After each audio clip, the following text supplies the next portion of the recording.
Welcome to Fitness and Consciousness. My guest is J.P Rowley. He's a personal trainer and a yoga teacher. So thanks for being on the show, JP. Thanks for having me. I'm grateful to be here. So we work at the same gym at Sobe Fit, and we train people at other places also. And we've had some very interesting conversations. I've been looking forward to your show for a while now. And it was about 100 years ago that Paramahansa Yogananda came to America from India.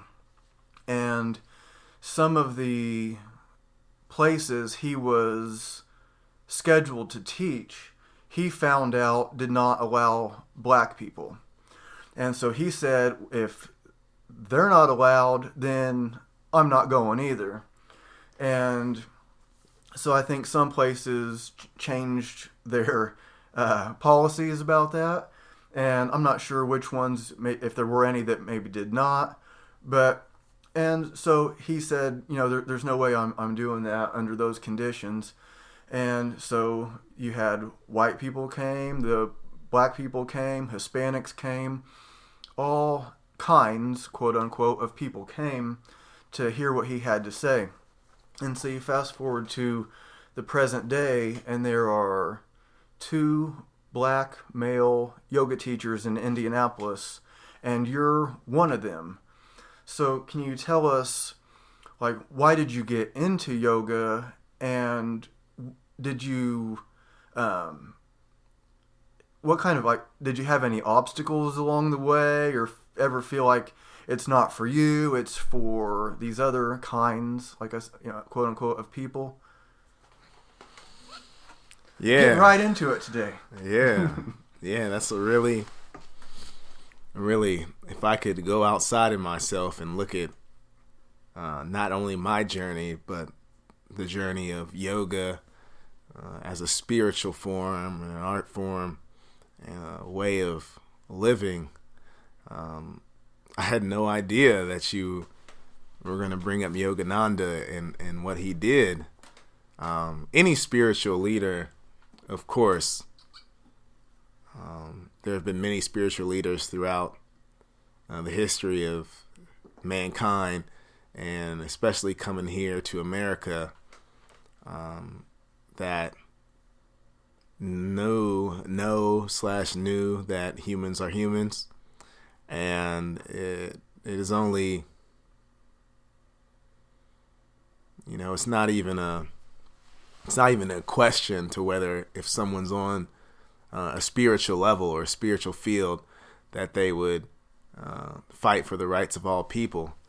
But Yogananda, when I saw his story in the teacher training, that was one of the many things that was cool about Yogananda. I've always wondered why there hasn't been, or at least that I haven't known or seen here in Indianapolis, a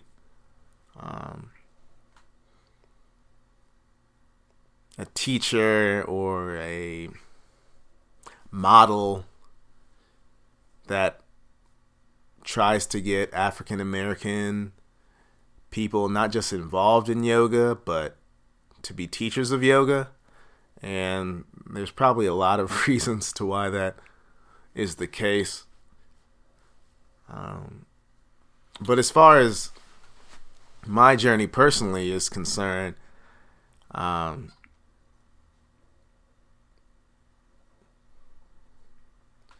there hasn't really been any obstacles to me teaching yoga. I guess the biggest obstacle, like I said, as far as being an African American person in general here in America, is that, at least what I have seen growing up, that is not something that's pushed from a religious standpoint. And yoga is a spiritual pathway of opening and being, and there is many things called Christian yoga and Catholic yoga and these surnames of what yoga is. But yoga in itself just means to yoke. You know, it means union, mind, body, and spirit. Connection with nature, connection with human beings, connection with yourself, who you are, the chemicals in your body, the energy in your body and around yourself, your connection with God or a higher power. So there's a stigma that yoga is, you know, a religion, and nowhere in any Yoga Sutras, nowhere in any book does it say that yoga is a religion. There are some Hindus, you know, where a lot of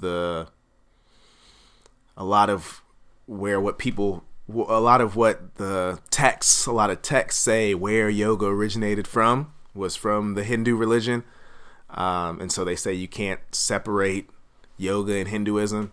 I am under the belief that yoga started before India. I believe that it started with the first man or woman who sat and meditated and used their body to tap into different ways of movement and different energies. And if the first man, we found skeletons, it was from Africa, then I believe that, and I'm not the only one, that yoga originated even before the Indian people. But I don't know if that really answered your question about myself and my journey. That's okay. It's hard. We just never know. Just like you didn't know I was going to bring up Yogananda. I don't know what's coming up either. That's kind of part of the fun of the way I do things here. So is there I guess like a couple things. Is there, like, what led you to yoga? Like, what was your first yoga class? Why did you go to your first yoga class? For sure. So the main path that I'm on career-wise is yoga for athletes. And what that means, or how that manifests itself, is that my eventual pathway is going to be teaching yoga and meditation to NBA, professional basketball players, MLB players, NFL, elite level athletes, incorporating yoga and all of the thousands of benefits that yoga brings into their sports specific programs. And I'm at the ground level. I'm at kind of the internship, or, you know, the young college person, if you will, level of building a network or a foundation, and you know, doing a lot of different things with different athletes to get out there and get around and spread the word. But that's my passion. That's my drive. I started as a teen leader at the YMCA in the youth program, and I came to the YMCA even before that with my wife. She was then my girlfriend, and you know, we wanted to work out together. My mother, as far as you know, the DNA packaging goes, she and environmentally as well. She showcased health and wellness and her background in personal training to me in the younger age and teenage years. And so I had that genetics or DNA background and that kind of lingering psychological environment and platform to do what I'm doing now. And so when we came to the YMCA, me and my wife, because I wanted to be stronger for basketball and she wanted to get in better shape, I had this background already. And so things just really took off from there, becoming a member of the YMCA. I changed my body completely, went from, you know, not being able to barely jump or, you know, run to being able to do some pretty amazing things. But it was the kids there in the program, or in the YMCA young teen youth department, that they gave me a lot of love and they gave me a lot of courage. And I saw young guys doing basketball drills at 12, 13, 14 years old, coming in there 2 hours a day, and I saw their drive and focus. And, a mentor or a leader of mine in my life, I worked at Starbucks when I was younger earlier on. His name is Dave Sims. He's the owner of City Yoga, and he was showing some stuff on Facebook about yoga, and I knew that I stretched a little bit, and I knew that stretching was amazing for recovery and athletic performance. And so I thought to myself that yoga is, next level stretching. That's what I thought. And that is still true. That's big. But that's not all of it, right? So when I picked up a book from the college library called Yoga the Iyengar Way by BKS Iyengar, Mr. Iyengar. And I started doing the asanas or the poses. I called it asana, I think, at the time. And Sanskrit's tough. Yeah, for sure. And I started doing it. And then I lived in an apartment center, and I said, well, why not bring this to the community? And so I started teaching in the fitness center without any certifications or anything like that. And people loved it, and they came, and people said it was helping them. And I think, any stretching and any movement definitely does. I've come to realize how important breath and breathing is, for next level enhancement of anything and what yoga brings. And that was a crucial part of what yoga is that I wasn't able to bring to the community at that point.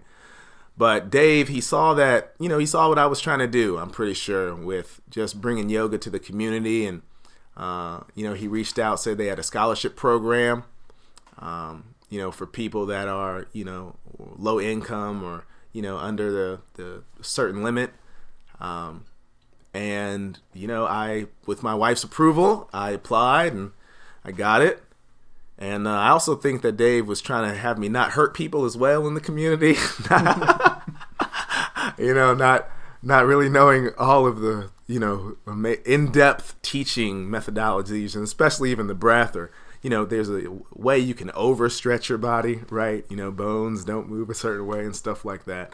So yeah, that's how I first got into it. And again, just as the YMCA changed my life as far as physically and empowered me and gave me a type of strength and confidence that I never knew, yoga brought that to my life as well.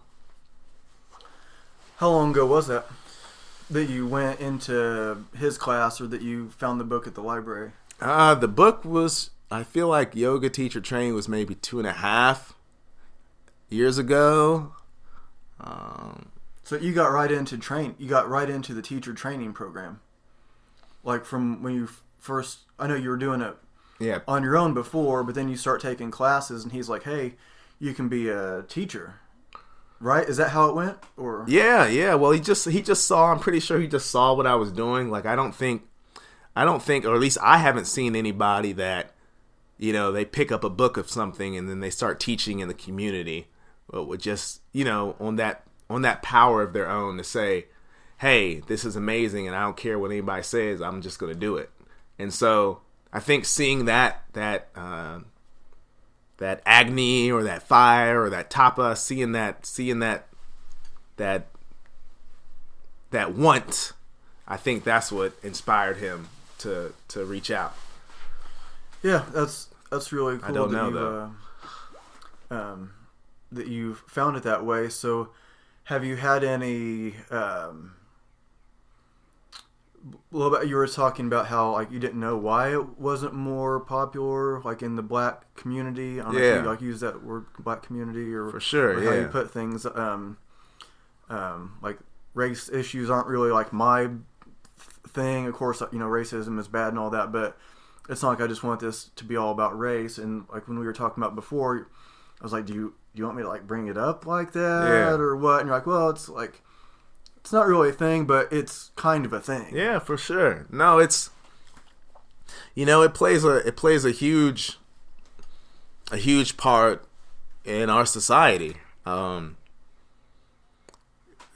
I went back to college for a little bit. I did 1 year at Ivy Tech, and even in a biology 101 class where it talked about the permeability of the cell, and how different functions of the cell, where life starts, the ribosomes and nucleus, and so these things separate, and there's a reason they separate. And so there's a reason, and again, I don't know these reasons. Like I said, I took one class at community college. I don't know these reasons, but there are reasons things separate naturally. I understand that, but at the same time, the power of being a human, right, over all these other different animals, and not just being a cell, the power is that, and again, this is something that a steady meditation practice in yoga brings, as in Yogananda, as we started with, who saw we have the power through these practices to see through the illusion, or not the illusion, but we can create a reality where, I can see you as my brother or my sister or myself even. And you can see through that societal, really prison, in both forms, from the African American community, feeling like they need to, or we need to, because I'm included with my skin color, stick together, and that being a huge thing. And then with the Caucasian American community, feeling like they need to do the same as well. It's again, I feel, I may be wrong, but a steady practice of yoga and meditation, these different forms, you kind of get in touch with nature and leaves. And I know it's silly, but it makes all that, you see through all that stuff. Yeah. It's really good that you're able to see, and you mentioned these, perhaps in the black community, maybe they were raised as the types of Christians that would see yoga as this religion and chanting as evil. And do you think, is that, did I mishear that, or do you think, is that part of the reason why you think it's not more popular with them, or is it just it's just not popular with them because they just don't really like it? Or you think when I was talking to you the other day, and I was telling you about how when I went to the black barber shop, and and there's all the pictures on the wall are black men. Yeah. All the kids there are black kids. All the women there are black women. And the woman cutting my hair is a black woman. And it wasn't like I cared, and they didn't make me feel unwelcome or at all. There was not that kind of feeling. But I did kind of have that feeling does he know this is a black barber shop? Or maybe I was making the lady that cut my hair, it was I was wondering if I was making her uncomfortable or something like that. So it wasn't like I cared, or I actually, and I didn't think that she cared, didn't make me feel unwelcome at all. But I kind of got maybe a little glimpse of what it's like to walk in someplace and you're the only one that looks like you. So it wasn't, like I said, it wasn't a bad experience. I would go back there. But it was so I kind of got that feeling of, wait, should I not be here because I'm white? Or, and that was weird. And again, they didn't make me feel that way. That was just inside myself. But do you think it's like that when maybe some, maybe a black man or a black woman, they're checking out a yoga studio and it's a bunch of, it's mostly white women. Do you think they would feel uncomfortable? Or of course there's other black female yoga teachers here. I don't know how many, and part of its population, there's only, I don't know what percentage black white Indianapolis is, but there's more white, so that's going to play a role. But there's also something else going on, it seems like. Can you? Yeah, I don't even know what question to ask. Yeah, no, it's deep, man. It's deep. It all goes, it just like you said. There's just so much to it. This is, a predominantly Caucasian American state, and slavery is really not that far removed. But to touch on the being uncomfortable part, and again, that's something that a steady yoga practice helps as well, with being comfortable with yourself and your walk of life. When I went into the teacher training, I was the only African American and the only male, in this class of like 20 women. And it was the first time I'd ever been in a situation where there was all women around me. And it was a little uncomfortable at first. Just cause again, like you said about going in someplace and you're the only person there. I felt a need or, a strong attachment to, wanting another man around or a couple of guys, but then it was really a blessing in disguise because I got to, we went through this spiritual program and, went into some very intense awakening processes inside of us, emotionally, psychologically, energetically. And I was able to see a glimpse into what it was really like, or what it is really like, and what the thoughts and feelings and emotions, and even the history of family and being a mother and a sister and all these different things about being a woman, that even living with a mother and a sister, I never heard that openness. And so it was really a blessing, and it changed me, I believe 100% for the more empathetic. But that's the thing. There is, there's a lot of, I taught at the Avondale Meadows YMCA for a little bit of time, and there's a culture, especially with young African American males, where being cool, as a teenager, I think that's not even a black or white thing. That's a teenager thing about wanting to be cool. But all I can speak from is from my experience. And so on the African American side, you want to Lil Wayne and, Quavo and these guys are all rappers and they got diamonds and they're blinging and they got money and you don't, it's not until you get older and look around a little bit that you understand how detrimental that lifestyle is to their spiritual being, their psychological being, and to the community at large, sending that message. So, there was a lot of young guys, I tried to get them to do yoga, and they were, just really scared. They wouldn't say straight out, I'm scared, but there's an uncomfortability around, this is, like you said, this is for young Caucasian American women. This isn't for me. This isn't going to help me. And so, again, that's one of the things I'm working with, is how do I show these young African American males that this will really change their life, that being able to meditate, and being able to breathe in a situation or in an environment where you can't breathe, where you feel like, the cops are after you, or you got to sell drugs, or you got to do this, or you got to make this move, or you got to have this money to be able to just breathe and be by yourself. It's just amazing. It really is amazing. And I know it'll change some lives like it's done mine and many people also who have practiced. That's interesting that you say that. You just put a different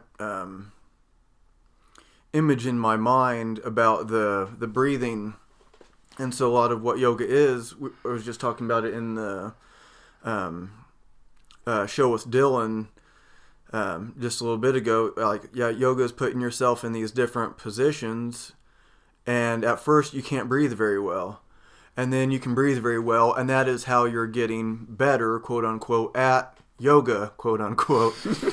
And so then you and so that of course we carry it into the rest of our lives. But then from your perspective, this yoga where you're going through these different asanas, these different positions that are difficult to breathe, then in these other situations that may be uniquely African American are helping you get through these other situations. Like you go in there and it's just a bunch of white women, and I know that a lot of these there was a time I was going to be a yoga teacher, and I decided not to. I may decide to again at some point, but this was several years ago. I was doing 2 or 3 classes per day, and that's a whole nother story. But your I was going to say, so your position as like these things that are uniquely African American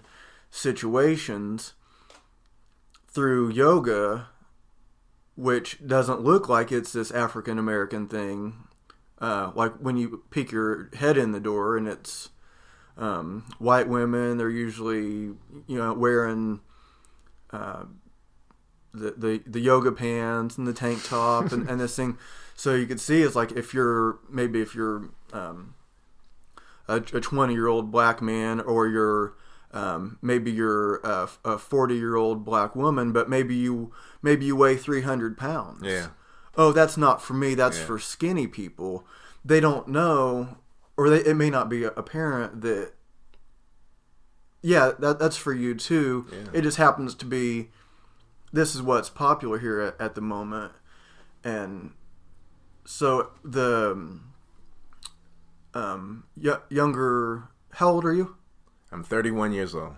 Okay, so and then you're teaching some young African American males yoga currently, right? Yes, I am. What kind of changes have you seen in them, or what have they said to you? And one huge thing is, and I want to say that even at Sobe Fit now, it's sad to say that the class is gone, but yoga is for everyone. We laugh here, about the stereotype of what, a young Caucasian American woman coming in, maybe, to look a little good, or to, be immersed in a certain type of culture. But even when they're doing that, they're getting the benefits of yoga on a deeper level. And that's an amazing thing, and that's something that's going to help them. So I don't scoff at that. At Sobe Fit, we had women that were Caucasian American women from 40 to 65, and we had an amazing time. And I came in, and sometimes there was one person, it was like a one-on-one session, and they would leave and tell me, how much better they feel, how much they could breathe more, how much their knees felt better, how much their shoulders felt better, they had less tension in their neck, and just an overall calmness and peace and serenity. And that's the gift of yoga. That's it, and that's for everyone. As you said, it's sad that people feel this way, but also it's a responsibility, I feel, for yoga teachers, and it's happened a lot. Alyssa, she is at Embark, and she has the Yoga is for Everyone, business platform, where if you're, a little bit overweight or whatever the case may be, she has a whole yoga studio that's tailored to yoga in that way, and I think that's freaking awesome. But as far as like my path with sports performance goes, there's a young man, Malik Wilson, and I came into his house for a summer, in the morning at 5 a.m. or 6 a.m. There's a 5 a.m. Well, I came into his house and we did yoga in the morning and meditation for the whole summer. And, the benefits are just out of this world. He could breathe better. He was more focused. His body was more flexible. And it's something you can just see. Like, I see him now. I just hung out with him the other day. And I could see, 2 years ago, his mom showed me a picture of him sitting in Baddha Konasana, or sitting in, with his legs open. And his body was all stooped over. And now he's just like, sitting like you and I are, and that's something that you can just see in like a glow. You can tell the strength and poise, and how you can walk with ease, confidence and ease throughout this world. And that's something that, I feel is hard for, young people who come from a certain background, and that's something that, like you said, I've seen it. I've seen it with these young athletes. I've seen them open up, and I'm under the belief that when you open up physically, you open up mentally, you open up spiritually. So, yeah, there is some effects from yoga. So it's like the stretch may look the same, but it seems like it's different. Yeah, you're trying to like breathe through it, keep the posture. And like when someone is really stressed out, they're having a hard time. They're slouching their shoulders, and their head pokes forward, and then all that weight, and it looks like they have like literally the weight of the world on their shoulders. And so what does that do? That causes all kinds of health problems.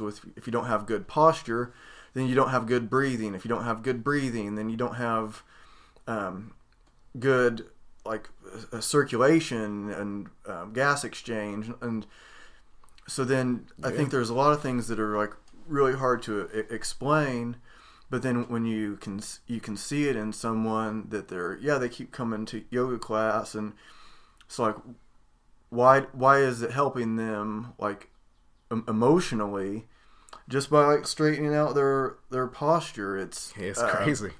It's crazy. Really interesting how it works. So you said you watched the Yogananda movie. Are you talking about Awake? His autobiography. He had a Yogananda I can't say his last name. It's been a while. It's been a couple Paramahansa Yogananda. Yeah. So you read his biography, or you watched video? Yeah, we watched the autobiography of him in the yoga teacher training session. Yeah, he was a really influential character, because he was some Indians will say like, yeah, this is just for Indians, like if you're a Westerner you can't understand it, and he was like, no, it's not. And so and he was sent from his teacher. Like his teacher had or I forget whether it was his teacher or himself had like this vision of, yeah, you have to go to America. And it's like, what? I don't really want to. Well, but I had a vision, so you're I already booked the ticket for you. And so, but then it's like, so he saw, okay, yoga's not just for Indians, and then he comes here, and it's like, oh, you don't let black people in? Well, then I'm not going. Yeah. You have to. And so it was like this whole thing, and the black people came, and the Hispanics, and all this, like we were talking about earlier. So what, besides like what you're already doing, like what do you think would be a good way to spread the word? I mean, yeah, one thing is like for the African American community, like you were talking about, but like young people. So if somebody is like the 20-year-old male or the 19-year-old male, or because you said something about perhaps having a class that was for African Americans, not because you wanted to exclude anybody, but, and it's like, I knew what you were talking about. Can you like, so like why would you want to do that? Well, I wouldn't say that it's necessarily for African American people, like you said, excluding. I don't have, like I said, honestly, I have been teaching for about 2.5 years, and so I feel like teachers with around 7-10 years, and there are teachers that have decades of experience. Every single day, I learn something more about myself and something more about yoga. So I'm very, very new still, and these answers are not going to be answered by someone with 2.5 years experience. But I believe that the power of community. I believe the power of being there, just being there. And so I believe that, again, with this sports performance tailored yoga that I am doing, there's a lot of young African American kids who have hopes and dreams in sports, football, basketball, etc. And so I know that's a way to get them without saying this is yoga for black people. It's and again, not I have two young Caucasian American athletes, young women we do yoga every session that we do, a training session, an athletic performance enhancing session. So again, like I said, the benefits are not for everybody, the benefits are for every single person. But just because of my background and my history, I would like to see it more. I would like to see the benefits that, like you said, this other demographic, say, like I said, even though, these 19-year-old, 21-year-old Caucasian American young women in college, they go to yoga, and so they get all these benefits. And, I want to see other people get the benefits too. I don't want to exclude them. That's not it at all. Still come. But I would like to see young African American women, or young African American men especially, because that's one that I have not seen a lot, get these benefits that yoga brings as well. And again, I don't have all the answers. I'm tailoring it towards a sports performance setting because that's my background. But I'm hoping that someone, or maybe my work down the line, could help. It's got to be, one thing I found at another place I was working at, was that it wasn't advertised. It wasn't showcased.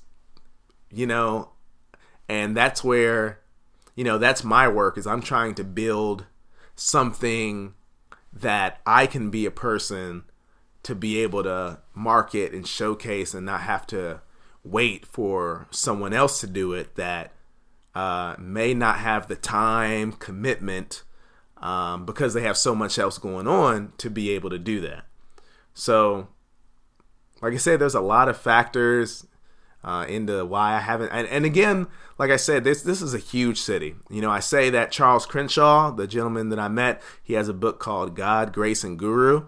And his story, very like Yogananda was his Swami, his teacher, said, come to America and open up, this yoga center. And he did, And so, I say that we're the only two black males, and that's because, from what I've seen and I've looked, that's it, out of hundreds. But there may very well be someone, and if they hear this message, then where you at? No, come on, let's get together. Yes, it's. I think it's good to have, because I think sometimes the race stuff can throw somebody off. Like if you have something called black yoga or something like that. Yeah, I'm not trying to do all that. Yeah, that might sound cool to somebody. Yeah, and to somebody else, it's like, well, I'm not going to that. That sounds too. Yeah. But you can almost, I always kind of thought I wanted to learn. I thought I wanted to learn jiu-jitsu. So my dad told me about Hoist Gracie. This was over 20 years ago. And he's beating everybody up in the UFC with jiu-jitsu. And he's not this physically imposing looking guy at all. And so I went to learn jiu-jitsu. And so I found my jiu-jitsu teacher. And then I felt like it was almost like he tricked me. Because what I really wanted to learn was Zen. But I didn't know that. I was, I read about Zen, I had books and all that kind of stuff. But I was like, I'm going here because I want to learn jiu-jitsu. And so I was like, okay, yeah, you can come here and learn jiu-jitsu. You can judo, okay, here's some sword stuff. And then, but there's always Zen. There's a 10-minute meditation at the end of every class. Yeah. And then, so it was like, after a while, it was like, he tricked me. He's like, he gave me what I was asking for, but that wasn't what I wanted. He knew what I wanted, but I didn't know. So in a way, I kind of took it as, that's what you saying, that I'm going to talk about it as sports. So whatever color you end up being, we're talking about how it can help your sports. And then the young African American man comes in and is like, okay, I'm going to do this to get better at basketball. And then after however long, he realizes, oh, actually, I'm not doing this to get better at basketball. That's just like a side effect. Ooh. Have you seen like that kind of? Have you thought, are you thinking about it this way, or am I projecting on you? No, I'm not. That's not. The goal is always to enhance their sports performance.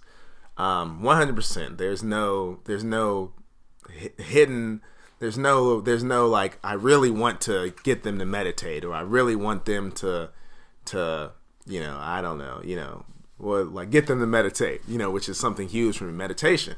But the truth is, as you have said, with your story, the truth is that, Kobe Bryant, he talked about during one of his championship years with Shaquille O'Neal. George Mumford is a meditation and mindfulness coach who he has a book called what's this? George Mumford. It's about sports. The Mindful Athlete. It's called The Mindful Athlete by George Mumford. And it's an amazing book. And his story is a story that a lot of African American men can identify with, and sports athletes as well. And so, he had the blessing of, playing a little bit, and he roomed with Dr. J, but then his life kind of fell apart. And then he studied with John Kabat-Zinn, and then started teaching mindfulness meditation. Come to the 90s with Michael Jordan, Rodman, and in the Bulls, Phil Jackson, who was big in the Native American lifestyle and Zen, hired him to come onto the team. And Michael Jordan and Rodman and all these guys held hands together in a circle. These big grown men, and that's a lot of stuff that young guys, they don't hold my hand, man. That's, a certain word or whatever because of their phobias. But these grown men, Michael Jordan, the best of all time in basketball, sat with his hands together with another man, his brothers on the team. And without a doubt, Michael Jordan said that George Mumford is a huge reason, he believes, to why they won. Sitting there in meditation, doing these things, as you said, it enhances what you're doing. It enhances your abilities of visualization. It keeps you calm in the game. It keeps you focused. And that's something that a lot of young athletes, just even if they think they are, they don't have. That's a next level ability, focus, and mindfulness. And so that's the byproduct of what meditation and yoga brings, is that you will get better, and then it becomes part of your life, is when you want to do yoga, and you want to stretch, and you love having these abilities that you never had before. Because like with being able to squat 225 pounds or 400 pounds or dunk, being able to do these things is something that someone had never done before, and it's amazing, and it's empowering. And so that's the same thing with this other side, that it's not even touching a basketball, but it enhances basketball and everything else that you do. Yeah, I've seen on your during your sessions, you're doing all sorts of like lifting and athletic movements, and then at the end they're doing you might even change the music, like you might. Because I remember you asking me the other day, oh, you mind if I put some yoga music on? And yeah, of course. And then you're doing some yoga stuff at the end. So can you explain, like besides like the athletes, like if it's just like the, maybe she's 40 years old and she's wanting to lose weight, yeah, or you're adding these things in. And when I started as a trainer, like 1999, I was having some clients meditate at the end, and we're the only ones meditating, and we're so it's like, yeah, I don't care if it looks weird or not. So when did you start putting the yoga into your training sessions, and do you do it with like everybody, this is just what we're doing, or do you just like, or they're kind of sorted out? Yeah, I the hilarious thing, or not the hilarious thing, just I don't know if it's ironic or it's just truth, is that I offer it to everyone, and I tell them the benefits, and I say, let's try it.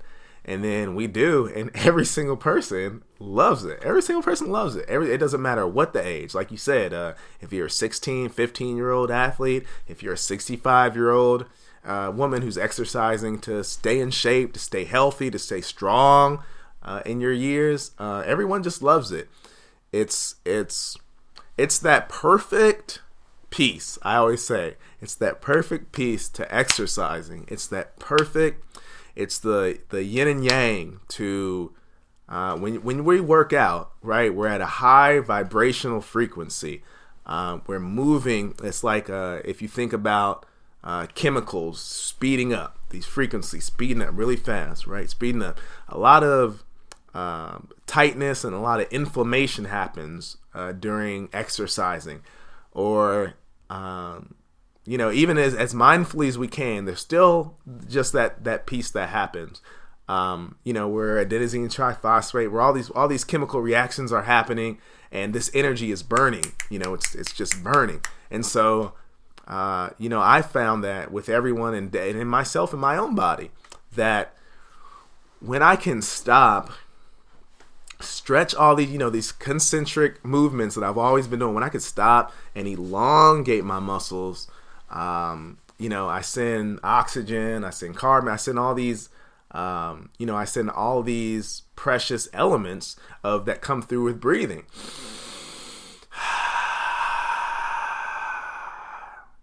And when you think about that, like, you're never doing that when you're working, like you're never doing that when you're exercising at a high volume. And so when you do that, it calms down your nervous system. It calms down your physical system, your structure, your muscles. And so when you move on, and that's the thing, when you, not only does it, give you a moment of a recovery in a muscular form and strengthening, but one of the huge things is it gives you that you don't move on with all that tight energy into your family life, your business life, whatever you're doing on your next thing. How you can center yourself and gain a little calm and peace for when you move on to the next thing, and that's really the amazing and really the super, super beneficial part, is training your system, training your body to get in the mode of calmness or relaxation from all this high intensity energy that you just did from working out. And as I always say, yoga for me and for, many other athletes as well, is that, when you do all this high intensity stuff, when you break your body down, having that moment of recentering and stretching and breathing, your body feels light years, like it's even indescribable, the difference when you don't do that and when you do that. And it prevents chances of injury drop, stress drops, and it's just like I always say, it's next level for so many reasons. Yeah, I do like how you on Facebook sometimes you'll get really detailed because you're going to like the biology classes, and so you're breaking it down in very scientific ways, the molecular level, atomic level, subatomic level maybe, and like that's the stuff that we're made out of, and we have this consciousness that's like doing this physical thing with this physical thing that we're walking around in. Yeah. And one of the Facebook posts that you did, I don't know if it started off with, but you said something about like you see colors, and then you're going on to how you, I won't, I'll just let you take over from there. So what colors are you talking about? Well, that's a deep question.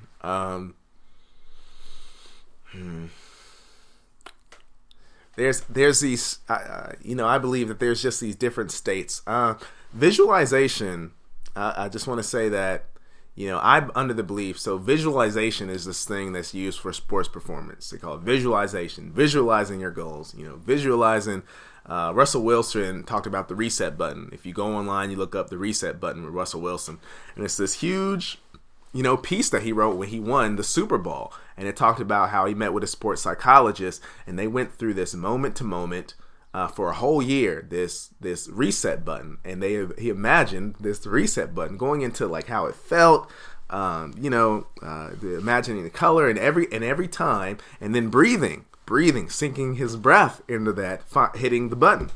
And so every time he made a play, and there was a couple plays in that Super Bowl game where they thought the game was over for the Seahawks. And he talks about how he hit that reset button and how the year-long training with this man was one of the reasons that he was able to just stop, just reset. And it's not even like, here's the thing that a lot of young people don't understand. It's not that you just, like, these guys, these elite guys just do these things. Like, yes, they do, but they have so much practice around everything they do. And that's just something that, young people don't understand, is how much practice and how much dedication and how much resolve and how much openness to find these pathways of being to get them to the next level. But I say all that to say that what it took for that visualization process is imagination. Without imagination, visualization cannot happen. And so a lot of people misunderstand, or at least I did, a lot of people misunderstand imagination as, oh, he's imaginative, he's making things up.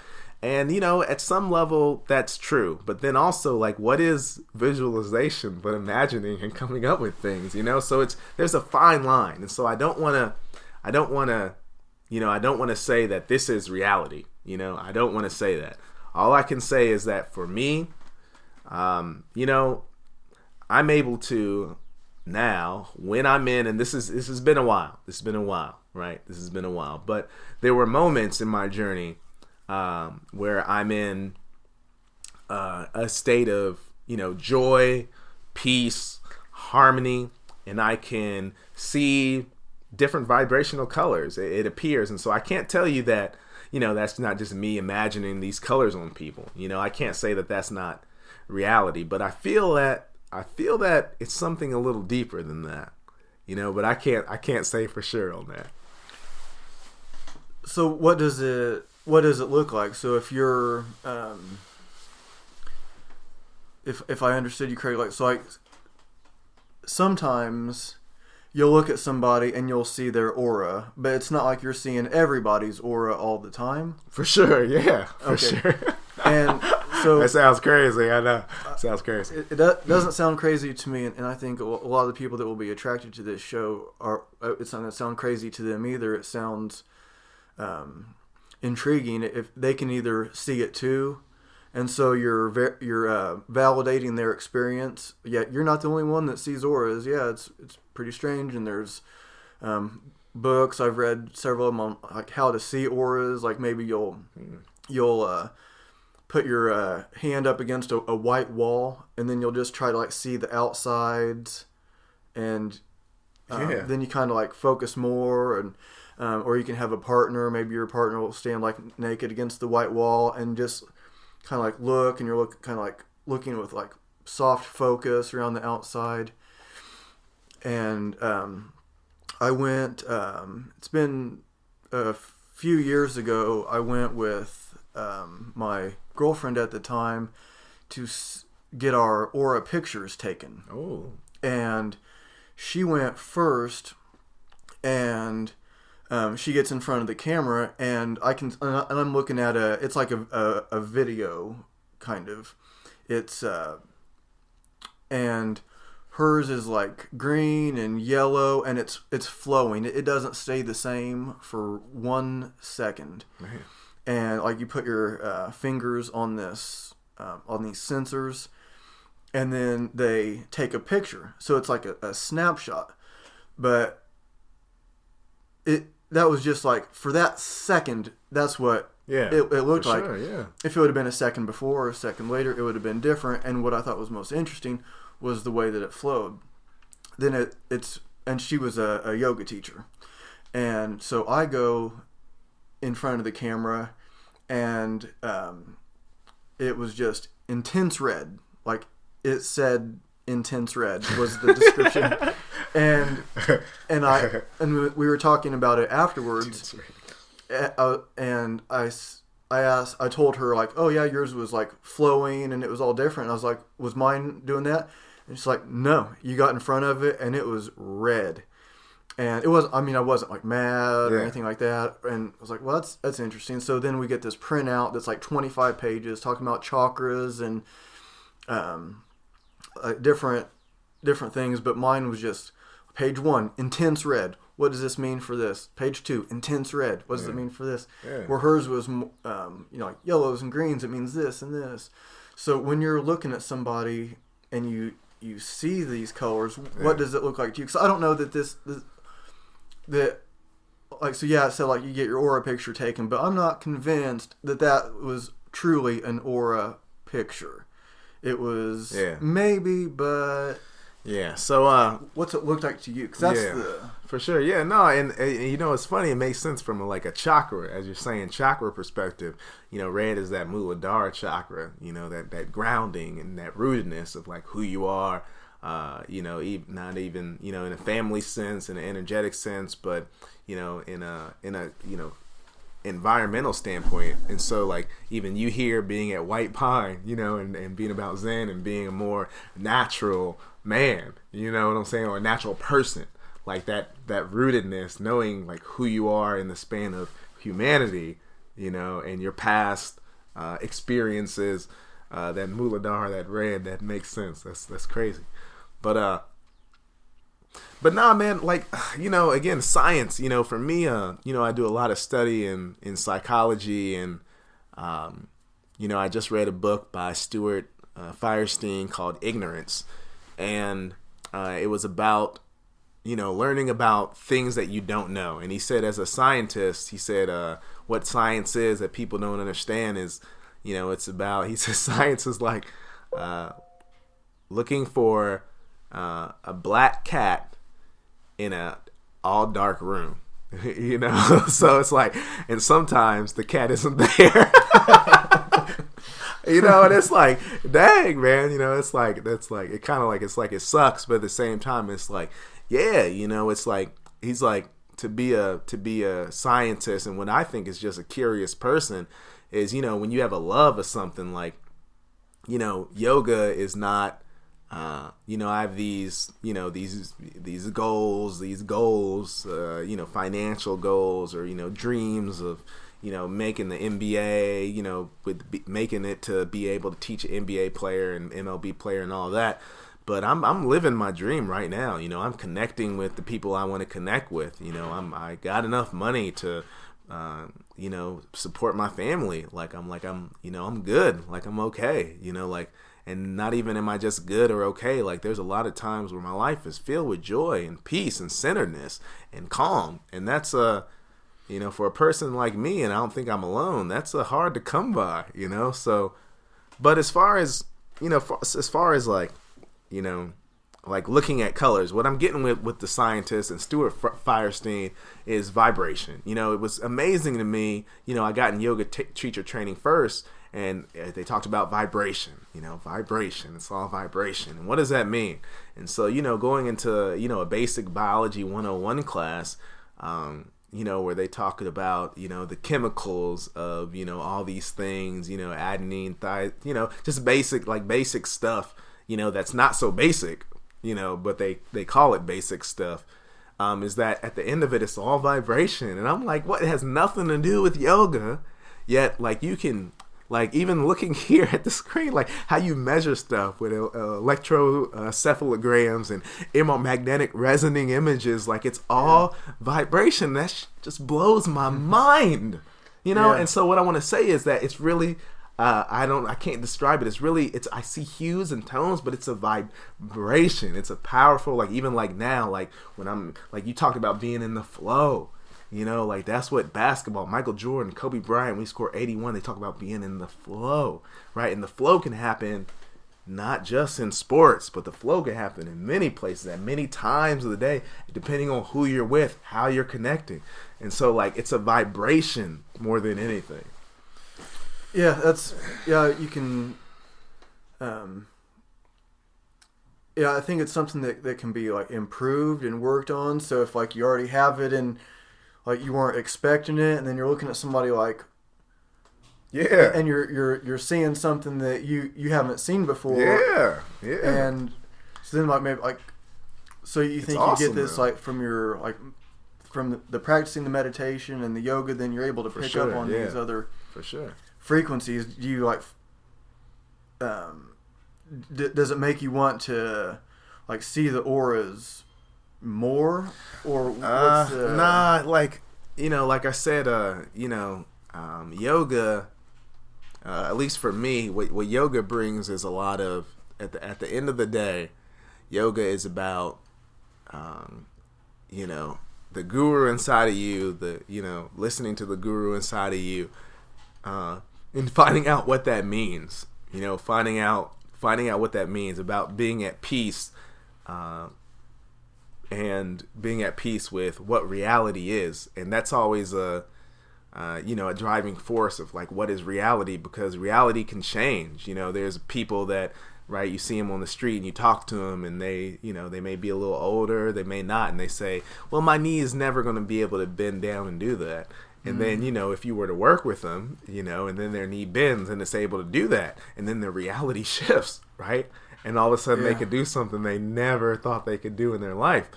That's my favorite thing in training is when people do something that they never thought that they could. That's the look on the face. I know you've seen it. That's like, to me, that's the best thing about training people is when that happens. So sorry to interrupt you. But right on. Right on. So what do you do here with the kids here at White Pine? I see the story, the treehouse, the crow call. This very empowering, I feel, as well. Yeah, I'll give you a tour around since this is your first time here. After the show, I'll show you around. But so I teach the classes at White Pine Wilderness Academy. I've brought it up on the show a couple times, but we're sitting in the office now, and so you can see like a leopard on the wall, and there's a box over there, and you can see that green book on top of it. That was the owner, Matt Scholl, who I'm sure you'll meet him sometime. I don't know if he'll be in today by the time you leave, or if he's not coming in today at all. But inside that book, so that book is his grandpa's. His dad was born in India. His grandpa, and his show is a good one to listen to also. I did a podcast with him, Matt Scholl, White Pine Wilderness Academy owner. That's the podcast if you want to listen to it. And but inside that box is the man-eating leopard of Sibir. So his dad, or his grandfather, was it's called a shikiri, and his grandpa and grandpa were missionaries in India, and his grandpa was he's also an author, he was a scientist, and shikiri is a job from the government where your job is to track and kill the man-eating cats. So there might be an area the size of Broad Ripple, and it's in the jungles of India, and one cat might have killed 100 or perhaps hundreds of people. No way. Yeah, and that's one of them in that box. I'm not going to open it up out of respect for sure. The Matt and his. That's his thing, but that was actually one that his grandfather got. So you imagine. So what he did, that was a famous cat in India, and the shikiri, the trackers, they respected the cat. The cat is just doing what cats do. When they would get so old, or maybe they got injured and they couldn't catch wild animals, then you got to go to an easy prey, which is people. We're slow, we're not as aware, and it's just easier to catch people. And so Matt's grandfather did that. So he had to tracking at night, sometimes over a person that had been killed by a cat, and the cat's going to come back. So maybe the dead person is on the ground. You climb up the tree. It's the middle of the night, and you're waiting for this man-eating cat to come back, and hopefully you see it before it sees you, or before it gets another kid, before it gets another human. I mean, imagine the pressure of that. So that was how part of Matt's history. And then, so he opened up White Pine Wilderness Academy. I think it's about 5 years ago now. And it's a place where people of all ages, there's a lot of programs for kids. and there's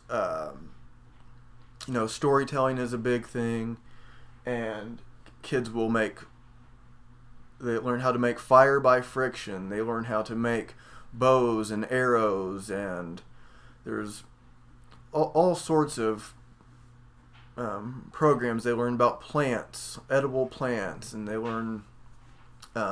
So what I do is I teach my kids, depending on the weather, like inside or outside. It could be really cold, and we'll still train outside. And we'll do a lot of animal movements. So maybe they'll start out and they're running around like a monkey, a bear, frog jumps. And then we get into kettlebell lifting, and there's barbells and dumbbells that we do also, different body weight stuff. And then at the end, the kids will read a story, and maybe it's an ancient story from India, Native American. It could be anywhere around the world, Japanese, Iceland, all sorts of just any kind of ancient cool story that we can read in about 5 minutes. And it's usually one of the kids that reads it, and we sit on the buffalo skin to read it. And then the kids will say, after they read the story, then they'll say 10 seconds. And that means a 10-second meditation. When the kid says that, I meditate too. When the kid says it's over, then it's over. That's awesome. That's super empowering. Yeah, and like outside, they'll have like bow and arrow wars. There's all sorts of things. I teach another class called Scout Fit. So scouts, like the Apache scouts, the scouts were the ones that could fight. They could fight. They could hunt. They had a lot of strength, endurance, and they could get into enemy territory, get something, and get out without being seen. They could sneak up and touch a wild animal. And some interesting books are the Tom Brown Jr. books. Like their book called The Tracker is one of his famous ones, where he talks about calls him grandfather. His name was Stalking Wolf, and he met, which is his buddy's uncle in the Pine Barrens of New Jersey. And so Tom Brown was one of Matt's mentors, and so that's kind of like part of the lineage for this place. Yeah. And there's a lot of neat things that come in, happen here, and so yeah, thanks for asking me about that. And it's awesome, man. It's really neat. So where are you in your training now? Are you looking at something like is there something on the horizon that you're? Yeah, I'm hoping to get. I started teaching yoga for Arsenal Park Community Gardens here in Indianapolis by donation. Yoga class that we have outdoors, outside, right at the park, and that was a lot of fun last year. And so this year I'm hoping to start a basketball program. It's going to be one of a kind, where we do basketball drills and shooting and dribbling and all this stuff that you would do, but then also we meet with the Yoga for Gardens, and they do yoga for elongating their muscles and breathing and finding out how to move their body and recover, and then after that we have a garden plot. And so throughout this 8-week or 12-week or 6-week program, they're going to be able to see food grow and how it grows out of the ground. And then hopefully Nourish Wellness, a yoga studio / family medical office, Dr. Ann Cullens said that we may be able to have the culmination ceremony there. So as we see the food grow, we can grab that food and then cook it for our culmination ceremony. And so not only will these kids get skills and connections as far as their goals as far as basketball, but also nutrition, which is a huge thing for any type of athlete. And then as a young person, seeing how to grow food and where food grows, I think it'll be something one of a kind. I don't know if this is going to happen just yet, but that's something that I'm working on right now. I also have a Yoga for Athletes YouTube channel, Yoga for Athletes JP, and I'm working on delivering yoga and yoga for athletes through that platform as well. And that's what I got going on. SoBeFit, personal training at SoBeFit, of course, if anyone wants to come and see what yoga and yoga for athletes brings to the sports performance enhancements as well. Yeah, I really appreciate you coming on the show, JP. I knew you were going to be a really good one, and there was some of it that were surprising me. And so how can people get a hold of you? I know you said SoBeFit, and you your YouTube channel, Yoga for Athletes, JP. That's the channel name? Yes. And you have an email? Yes, my email is J Rowley, my last name, ROWLEY 6@gmail.com. All right. Any other closing thoughts? No, man. This is an amazing space, and you're an amazing spiritual and amazing athlete and trainer, and I'm grateful to be on your show, and I hope it has much success. Thank you. I really appreciate that, and I want my show to be good because of like who I'm having on. So yeah, I know I do some pretty cool stuff, and I want other people that are doing really awesome things from all sorts of different ways of consciousness to come on and give their views, and so it's like it makes it better. Like the whole is greater than the sum. So I think it's really cool to see. I can do a podcast by myself, but it's not going to be as good as if I have other people on. And just like I found I can do workshops by myself. I can teach kettlebell classes by myself. I can teach a good number of people by myself, but it's better if I have other people. And if I'm teaching, like if I'm doing kettlebell stuff, and once it gets to a certain amount of people, then I start asking my buddy, "Hey, will you help me? This is too many people. I don't think I can do a good enough job by myself." And then I thought, well, instead of just me being me and then having somebody help me, then I'm going to have other trainers come on, and they're going to be completely different than me, or they'll have like a lot different view than me, a different method than me. And instead of them just coming on to help me with like my kettlebell workshop, they're going to come on and do their movement. And so then I realized after doing a couple of those workshops where we have like maybe 5 instructors teaching 5 different classes, then that creates something that's even better. Okay. We're all great individually, but together something happens that's just different. It's like it's a happening. And so like having trainers like you, that it's like it's not just about training. I know you could have came on and said, it'd be good if you do like start with like this many reps and this many sets, pick these exercises and do this. I know you can give a very technical training and information. You're a really good trainer, but I'm interested in that. So maybe next time you can do that. But it's like more interesting to hear about you as a person and your views. Like why are you doing this? Yeah. And like I told you before, like when you're asking me what the show's about, it's like, well, I try to. It's like, who are you? Why are you here? Kind of in a joking way. But then we get down to it. No, really, who are you? Why are you here? What are you doing? Why aren't you a construction worker? Why aren't you building houses? Yeah. It's like, well, you don't have a spiritual connection with building houses. Somebody else might. Maybe I'll have somebody that has this spiritual connection building houses. I don't know. No, that's real. Anyways, thanks for being on the show. We will leave it at that. And if anybody wants to get a hold of me about training, online training, or about the show, you can go to fitnessandconsciousness@gmail.com. Thanks again, JP. Yeah, thank you for having me.